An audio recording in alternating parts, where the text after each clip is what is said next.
So, good morning and welcome.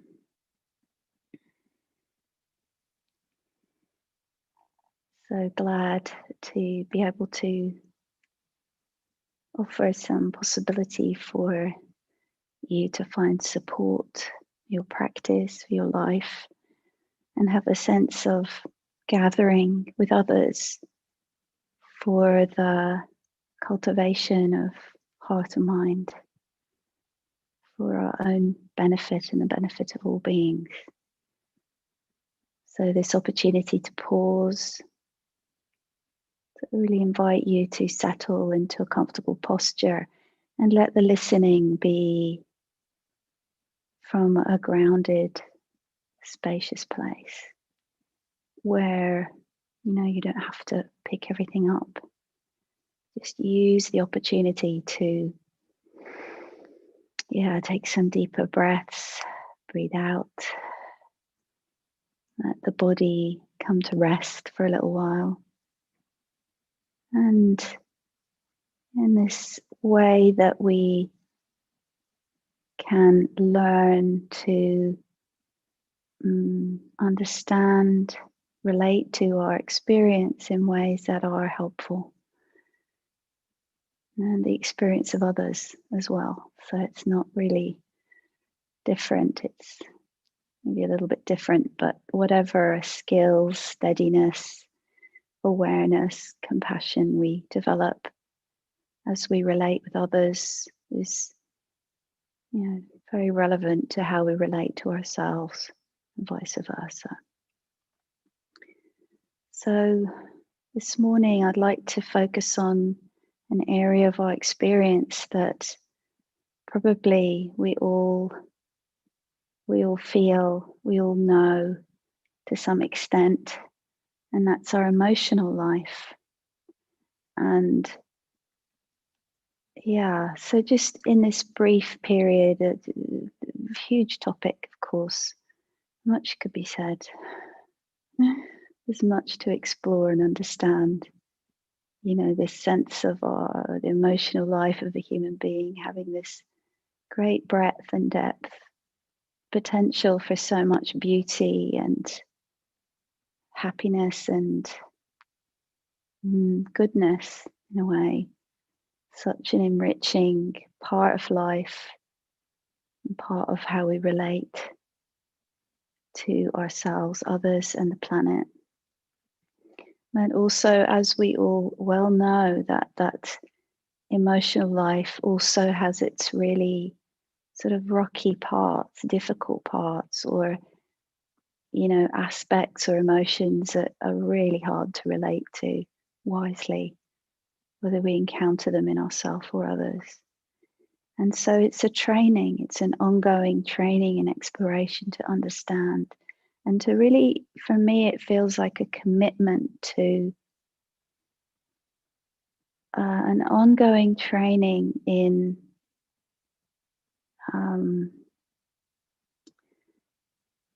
like a movement from being in experience. So I mentioned this before in relation to thought, that from a sense of being kind of in it or caught by it or identified with it, like this is very, very characteristic of the way we relate to emotions. Feels like me, this is how I am, I'm always like this, or they always make me like that, or this kind of feeling of the emotional life being driving us, dictating our behavior. So really important again for our well-being and for a sense of ethical standard, not acting unskillfully out of emotional mental states, but being able to hold them, handle them, understand them. And this is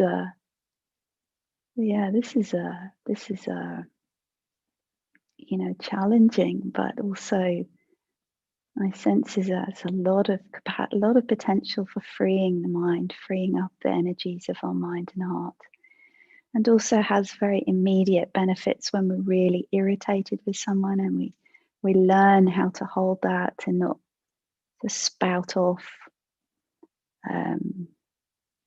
You learn how to manage that energy, understand it. So that's what this and Friday's reflection is dedicated to.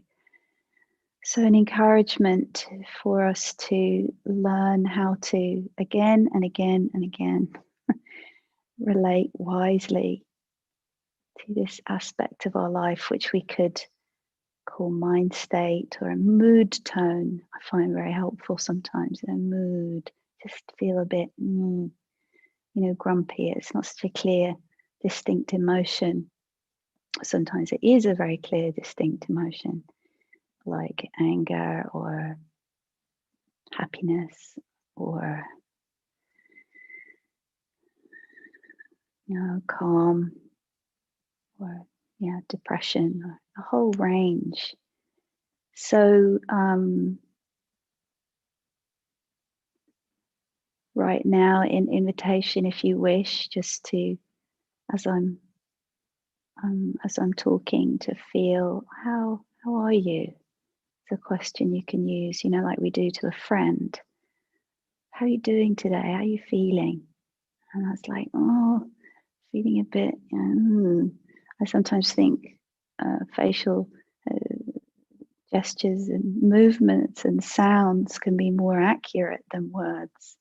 Whatever it might be. And how it moves and changes and shifts. I found this in reflecting on this, how so we bring the awareness, this sort of sense of kind receptivity to the world of our experience, the whole world of that, the body, the mind, and everything that includes, and then actually sensitizing to how is the mood? I don't know really. Again, understanding that sometimes it's very obvious and sometimes it's not so much. So we have patience. We can kind of wait. So I want to just mention this little teaching or practice tool or structure, which probably many of you are familiar with, but if not, it's, I think, at a time like this in our lives, in the world, like little structures, little kind of, I kind of feel like I could sort of hold on to them, and sort of everything's swirling. I'm not quite sure what to do or how to practice. So this is rain, and some of you may know this in a slightly different form. So anyway, hopefully it's helpful. So an acronym. So R is for recognize, the A is for accept or allow, the I is for investigate, and the N is for non-identify. There's also a version of this around where the N stands for nourish or nurture, and I'll talk a bit more about that on Friday. So just for today, for this morning, I thought let's focus on the R and the A.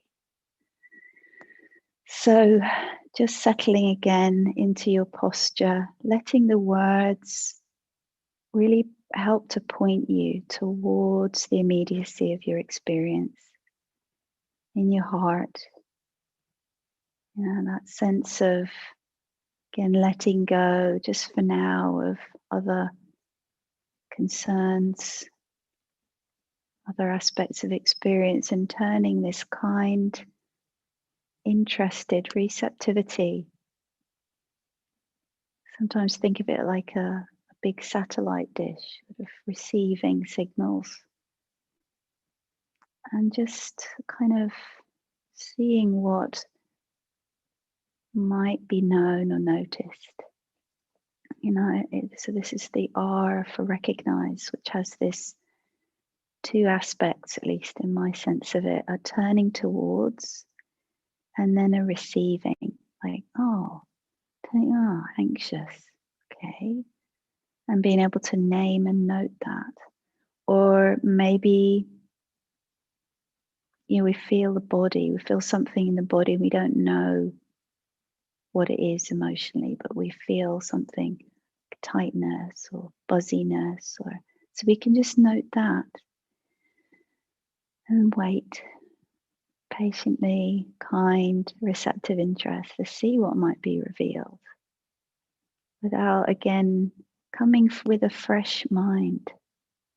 Again, that sense of, well, hmm, what might be happening?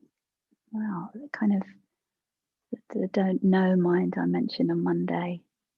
Really, really helpful because we tend to come into the mind, with lots of concepts and ideas swinging and like, yeah, I know what's going on and that's this and that's that. And so just that sense of opening to, and then a recognizing of, yeah, it could just be bodily tension, or it might be a flavor or a kind of sense of the mind state, or it might be thoughts, which can give you a really good clue to the hang on, they did this and they shouldn't, and I never. It's like, oh, what's that? This sounds like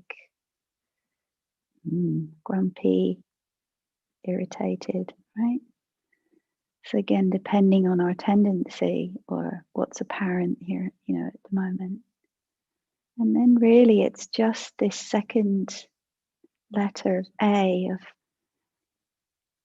can it actually make the intention or the gesture of welcome, of maybe that's a bit sort of a bit of a big ask, but let it be. Allow, I find a very helpful word, allow. And part of the reason why this is so helpful is that with particularly unpleasant or uncomfortable emotions or mind states, there's this very natural tendency to like, I don't want this. So there's aversion to it. And what this sense of bringing a kind of accepting, allowing attitude is, it actually helps the mindfulness to strengthen, to come into operation, or to arise, because it's counterbalancing, or it's an antidote to this aversion, right? So it's sort of bringing it more back inside. There's, oh, right, a kind of middle place, like I'm moving my body. It's like over here, I'm sort of, I don't know, pushing it away, and then over in this side, I'm kind of indulging and getting really involved in it. And it's like this sort of middle place of breathing in and out with whatever we can sense or know or feel, that sense of holding or handling gently, gently. It's like kind of holding a baby or something, gently, but you're definitely there. So accepting, allowing, maybe the baby is happy, maybe it's screaming. So as we would wish to be held, as we would wish to hold. Can this be possible? The way we can turn towards, recognize, and then allow or accept, which doesn't mean condone, adopt, or act on, right? It's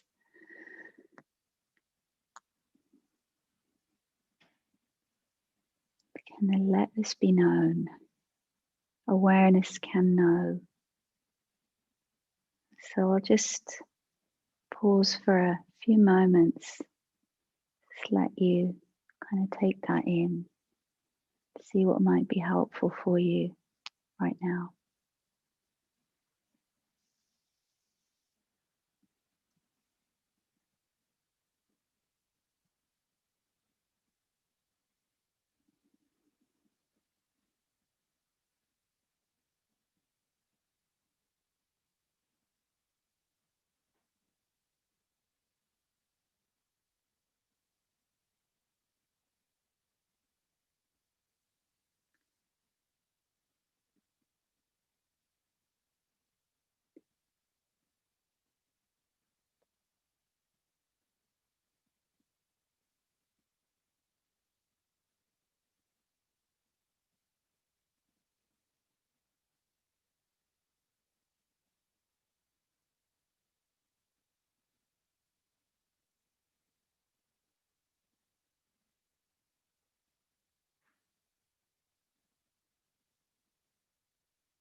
And if the mind feels really confused and it's just hard to get any clarity, and really feeling free to attend to the body, feeling of the body sitting, contact with the ground, and maybe then spend a little while with that so that attention steadies, and then we can open up again to this inquiry.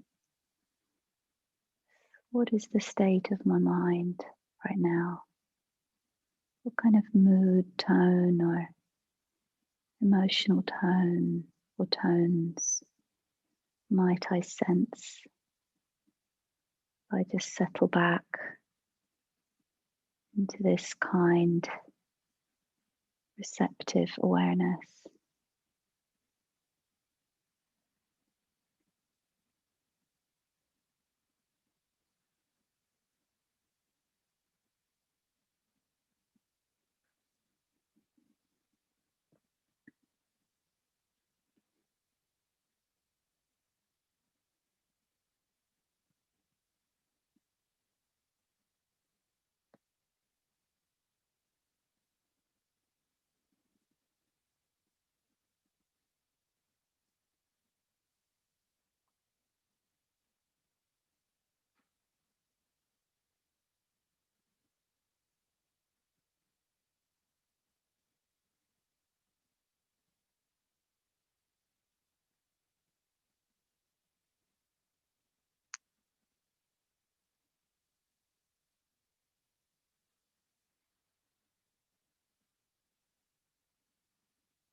So, thank you for your attention, for your practice.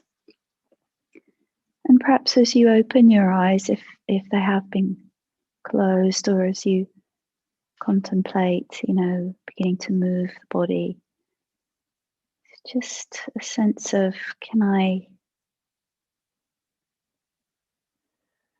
stay present with myself? I don't know about you, but I can often catch myself sort of abandoning myself, just like kind of rushing off to do something and kind of leaving myself behind, which really means leaving mindfulness behind. And this sense of compassionate, mindful accompaniment, I think, is so much what the heart longs for, and how simple it is in a way, a simple nourishment for the heart to feel accompanied, feel that there is this kind, interested presence. And so we don't have to leave that behind when we go do tasks and relate with others. So that's something for you to experiment with today, if you wish. The sense of go with yourself. Don't leave yourself behind. And just see how it is to play with that. As if you were spending the whole day with a good friend. Whatever is happening, whatever is happening, inwardly and outwardly. A great resource in this turbulent time. So wish you well. And thank you for your practice. May our practice be for our deep and long-lasting benefit and for the benefit of all beings everywhere.